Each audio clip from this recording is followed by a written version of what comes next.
All right, guys, so the next section of our notes is all about water quality indicators. I'm sure that all of us want to have fresh, healthy, safe water to drink. Well, how do we determine what fresh, healthy, and safe water is? Well, it's actually pretty easy. We have a set of indicators that we use to evaluate water. And those indicators are either physical characteristics that we can measure, chemical characteristics that we can measure, or biological factors that we can measure. Now, you can see the physical and the chemical characteristics listed on your screen right now. I'm not going to spend a whole ton of time going over them right here because we're going to look at each of them one at a time. So the first physical indicator that we can look at to determine the overall health of a water system is actually the temperature of the water. And one of the reasons why temperature is so important is not going to surprise you. Certain organisms like to live in water that falls within a certain temperature range. That's not a surprise, right? That same is true for land animals, right? Polar bears appreciate living in areas that fall within a certain temperature change, and so do rattlesnakes. And what's interesting is rattlesnakes and polar bears don't like the same temperature, do they? Well, the same is true for organisms that live in water systems. They prefer water that falls within a certain range of temperature, and if the range of temperature is off, if water becomes too cold or too warm, then you're going to have an impact on those organisms because they're not going to be in their preferred habitat any longer. Now, there's a slightly less obvious reason that water temperature matters so much, and here it is. When you have warm water, it will actually dissolve solids a whole heck of a lot better. If you need proof, go put sugar in cold water and go put sugar in hot water and see what happens. The sugar in the hot water will dissolve faster.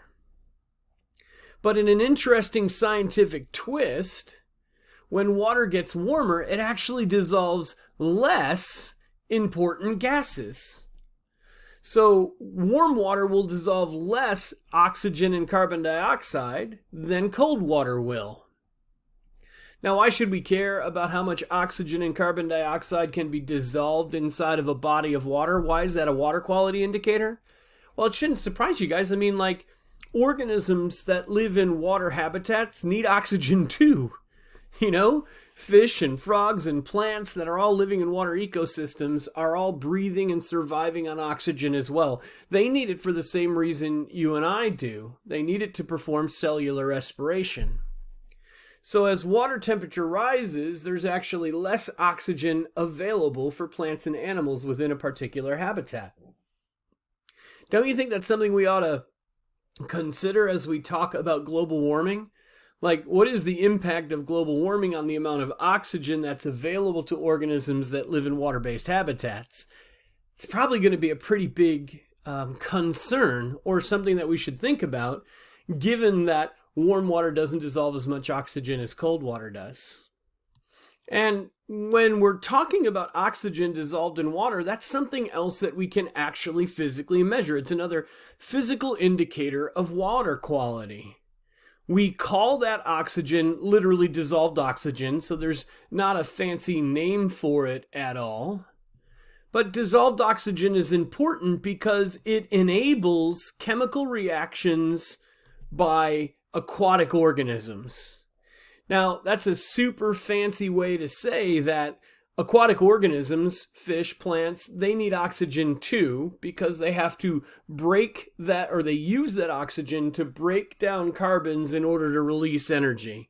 That process is called cellular respiration.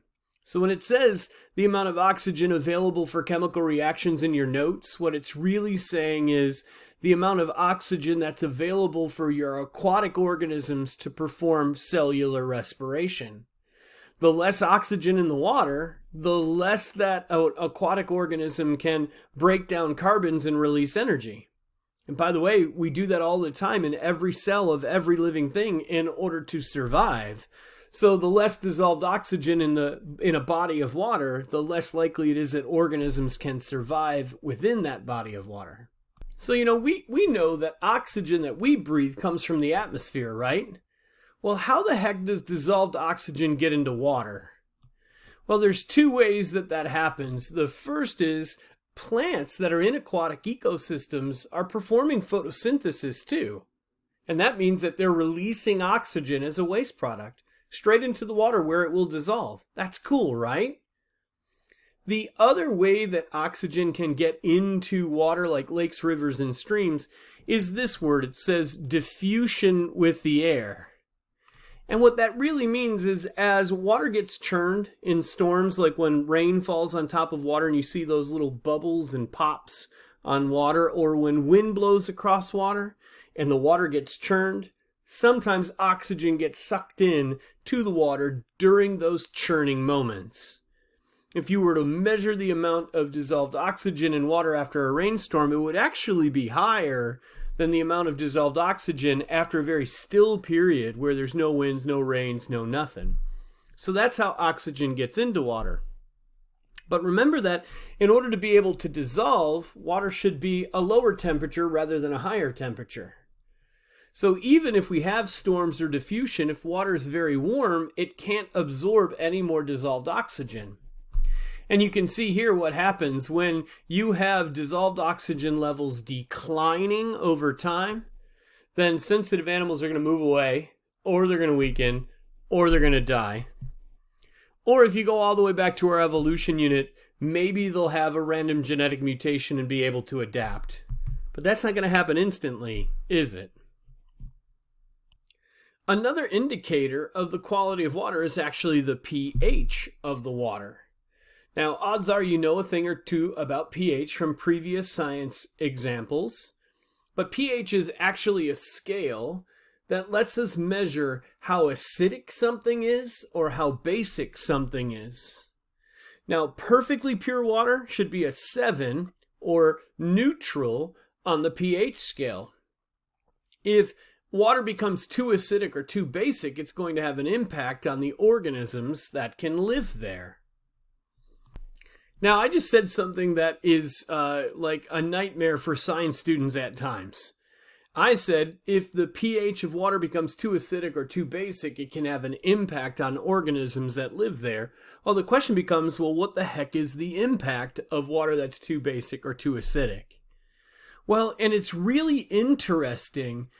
Water that is too basic or too acidic has a synergistic effect. And that's a really fancy science word for saying that all of the other problems with the water can be amplified or diminished by water that is either too acidic or too basic. For example, and you can see it down here, if you've got water that's too acidic and chemicals get into that water, then those chemicals actually become more poisonous than they would have been otherwise. That's interesting, right? So pH is an amplifier of everything in water. It either makes the benefits or the harms of things greater or worse. And in this particular case, high pH or low pH in water can make chemicals in the water more poisonous than they would have otherwise been. I like to think of that term amplifier. It makes everything louder. It makes the impact of things louder. Now, when I started teaching 8th grade, the water quality indicator that I knew the least about were these things that we call nitrates and phosphates. I really hadn't heard those words before. I knew that they probably had something to do with nitrogen and phosphorus because I had heard that before, but I didn't really know what nitrates and phosphates were. Well, nitrates and phosphates are actually chemicals that end up in our drinking water, and they can have a huge impact on us if we don't control the levels of nitrates and phosphates that are in our water. Now, where do nitrates and phosphates come from? Well, here's nitrates. Nitrates can come from runoff that have lots of fertilizer inside of them, or sewage inside of it. You know, I always go to the Bond Park, right here down the road in Apex, and there's always this sign that talks about picking up your dog's poop. And I always wondered, why is it such a big deal to pick up dog poop? Well, one of the reasons that it's important to pick up dog poop is because if it gets washed into the creeks and streams in Bond Park, it's actually increasing the amount of nitrates that are inside of the creeks and the streams that are there. And those nitrates can make us sick. It's interesting, right? Like, you don't pick up dog poop just because it's the right thing to do so no one steps in it. You pick up dog poop so that the nitrates that are inside of the waste don't end up in our water system. Crazy, right? And phosphates usually come when human or animal waste or industrial pollutants end up in our water systems. You know, one of the places that you'll see high levels of phosphates in water is close to farms. So you've got a big farming, system with lots of hogs or lots of cows, and they're creating lots of waste. Well, then phosphates can end up inside of our water systems because of that. And believe it or not, way back in the 1970s, it was not uncommon for factories to just take their pollution, take their toxic sludge and pump it straight into water systems. That was because we really didn't know about the impact that phosphates could have on us. I would say we probably should have known. It's probably not a good idea to just let factories pipe their toxic sludge into our drinking water. I don't know why that took us some time to figure out. However, it is something that took some time for us to figure out. Anyways, that's where nitrates and phosphates can come from.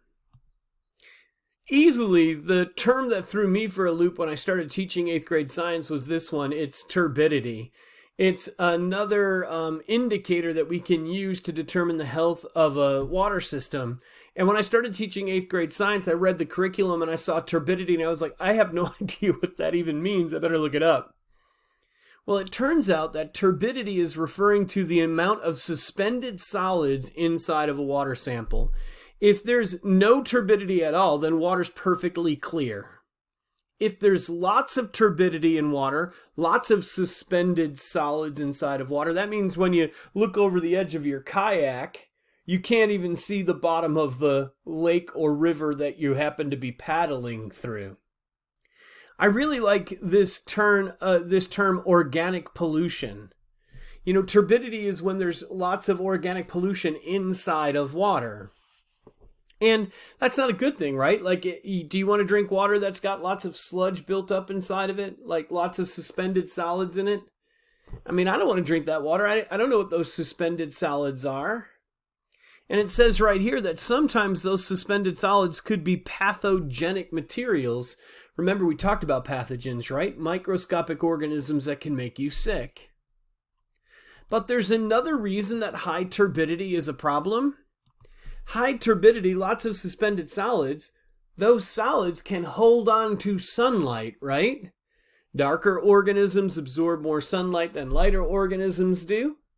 So those suspended solids are absorbing the sun's energy, which makes the water warmer. Now, why should we care about warmer water? Well, you better go back up a slide or two, right? Warmer water means less dissolved oxygen. So as you have more suspended solids in water, you also end up with less dissolved oxygen in water because those suspended solids are holding on to the sun's energy and warming up water.